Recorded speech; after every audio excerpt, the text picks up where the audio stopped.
Good morning. How is everybody doing? So I don't think I've ever done a full van tour on this rig, and I get a lot of questions about all the components that I use. So it's time to put together a video so all your answers are right here in one spot. I think this build is complete at this point. There's nothing really else on the wish list. There's a matching rear bumper I may eventually get installed, but that's mostly just for the aesthetics. Whereas the front bumper, it's got the winch on it, and that was a functional thing that saved my butt many times.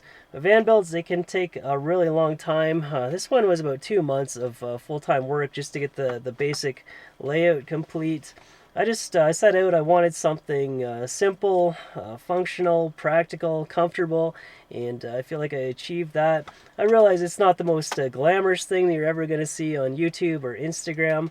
My opinion on these super fancy builds is that when you live in a vehicle, there's just so much that can go wrong at any moment. I could hit a moose tomorrow, and the van's totaled, then what? I'd be starting from scratch, and all that time and money would just be lost. So I take satisfaction in knowing that I only spent a couple months and kept the budget low, and the rest of my time was outside doing the stuff that I really enjoy. It says a 2016 Chevy Express 2500, and it's a real 4x4 with the low gearing. It's not just an all-wheel drive with some stickers slapped on it like some people have accused me of. These vans are kind of a rare item. They built a bunch of them for up north in the oil sands and in the mines, and I kind of just timed it right. There were some available on the market when I was doing my shopping. But Quigley, they do a really thorough job on the conversion. They beef up on the suspension and steering, and they put a 3-inch lift on it, which is exactly what I wanted. I wanted a van that was ready to go for the off-road, and just less time that I'd have to spend in the shop doing all these upgrades for myself. But the 4x4 capabilities on this thing, they exceed my expectations. It does everything I want, plus more. I feel like anything beyond what this van could handle is like into the rock crawling category, which doesn't really interest me anyway. And it's got the front IFS drive shaft, so it also goes pretty smoothly down the highway. I've heard the two-wheel drive and all-wheel drive express vans have a lot of flimsy components that tend to break, like the tie rods. Even though this van has been upgraded, GM never designed it to be an off-road vehicle. This was meant to be a city work van, so some things are bound to break. Most recently, the radio stopped working and some of the vents are falling out of the dash, and I've had an ongoing issue with an ABS module that keeps shorting out on me, but that could be that a wire has been chewed by a rat, and we just haven't been able to find where. Sometimes when I bring this van into shops, they're scratching their heads trying to figure out what exactly it is and how to order parts. But Quigley, they're a really easy company to get a hold of and let you know what you need. And it's all common GM stuff that's most likely in stock. Once I had an issue, I went into a shop and they gave me this big speech about how it was a custom 4x4 van and they'd have to dismantle all these bits and pieces and it would take hours and hours of labor to replace this part. I ended up not booking it in because they were backed up for like 2 weeks, so I just did it myself and it took half hours. So you really have to be careful sometimes with who you're dealing with. I slightly upsized on tires. These are the 265 75 16s. I could go even bigger, but I just don't really see a need to. And these KO2s, they've been great. Never had a flat tire, and they're smooth enough on the highways. But yeah, they're just about ready to be replaced. I need to do that soon. And then the front bumper is made by Clydesdale Vans. It's got the Line X paint on there, the light bar, then the Warren Evo 12S winch. I believe the S stands for the synthetic rope that it has. I've got an ARB single piston compressor under the hood. It's a little slow. Sometimes I'm hesitant to deflate my tires on the back roads. It just takes some patience to get them back up to highway pressure. Also under the hood is a 250 amp MechMan high output alternator. I had to install this in order to keep my house battery charged up, and I had to do the whole big 3 wiring upgrade so that this doesn't burn out all my wiring. And then on the roof is the chimney for my Cubic Mini wood stove. I take that off whenever I'm driving, and beside it the MaxFan Deluxe roof vent. I've also got a diesel heater, and you can see here where the exhaust pipe pokes out the driver's side. So diving right into it, there's two cables that come off my starter battery back here to the 60 amp DC to DC charger, and this is how I keep my house battery topped up. There's no way that the stock alternator on this van could have powered something of this magnitude, and I really wouldn't want to have anything less, otherwise I'd be doing so much driving to stay topped up. And then I got the 2000 watt pure sine inverter. That's enough to power an air fryer or an induction cooktop, but not both at the same time. Last summer, it was a hot summer day, about 35 degrees in here, and I thought I'd air fry some ribs. I ended up melting the plug into this socket, so this one no longer works. Kind of annoying.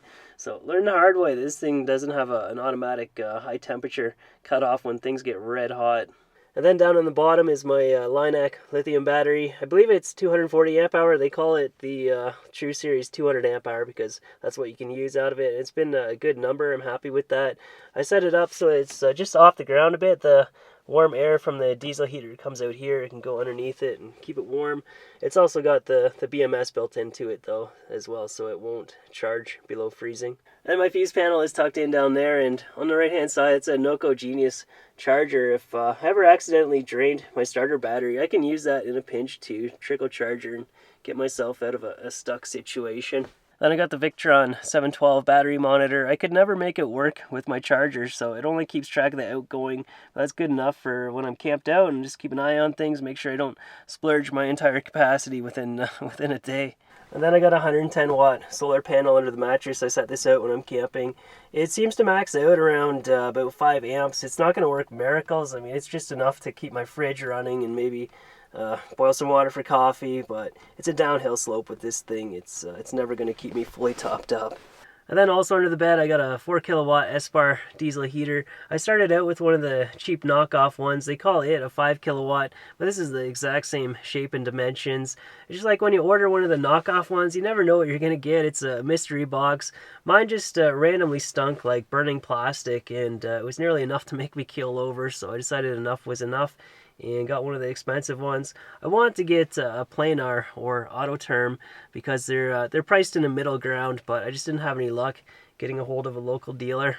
So it's got the Easy Start Pro controller, and I do not like it because it only works off a thermostat. So you start it up, roars up to full power, it goes and goes, it reaches the target, then it slows down, shuts off, and maybe half hour later it starts up again, full power. It just it creates so much noise. It's kind of a me problem because I've got a small build and the vent comes out right next to my head and it keeps me awake at night. I wish I could just set it to a low constant power and let it run all night long, then it'd be much easier to sleep.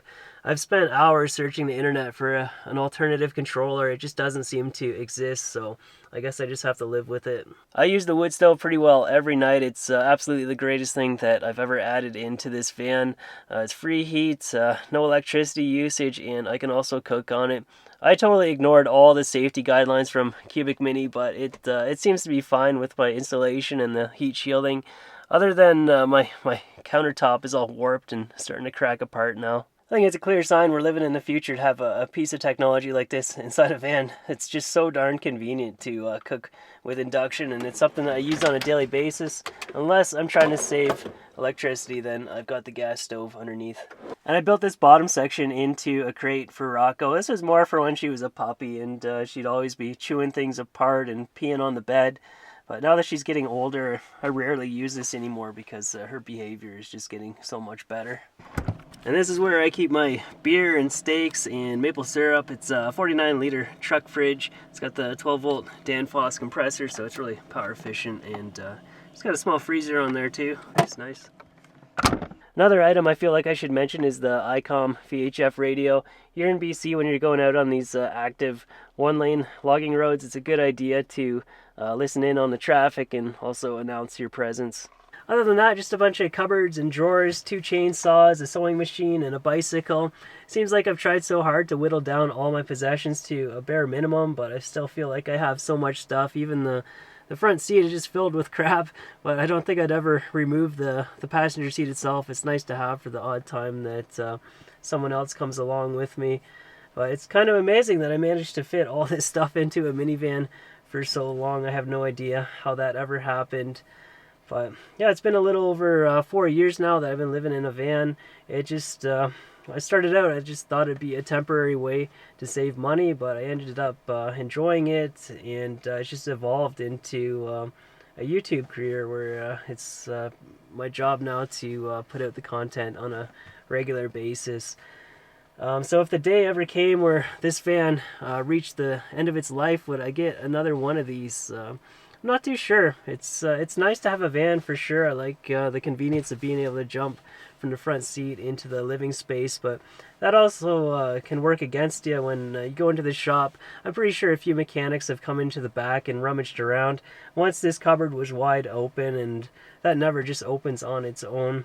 So I'm kind of wondering about pickup truck camper shell combo in North America. I mean, a pickup truck is the only vehicle designed from the factory to be off road and rugged, and it would solve the issue that I was talking about earlier. Whereas like your living space is completely sealed off with a locked door, and it's only for you. It's not like a publicly accessible area. Another nice thing about a camper shell is that your whole living space is transferable. So if your truck stops working, then just move it onto a new one, and you're all set within a couple hours. Whereas with a van build, it's a permanent installation. There'd be no hope for trying to take all this stuff at this point, other than I could probably salvage the components and electronics and move them on to a new build if I really wanted to. But I think that's all I have to talk about for now. So thanks for watching, and thank you to Patreon supporters. I hope everyone is doing good, and I will see you in the next one.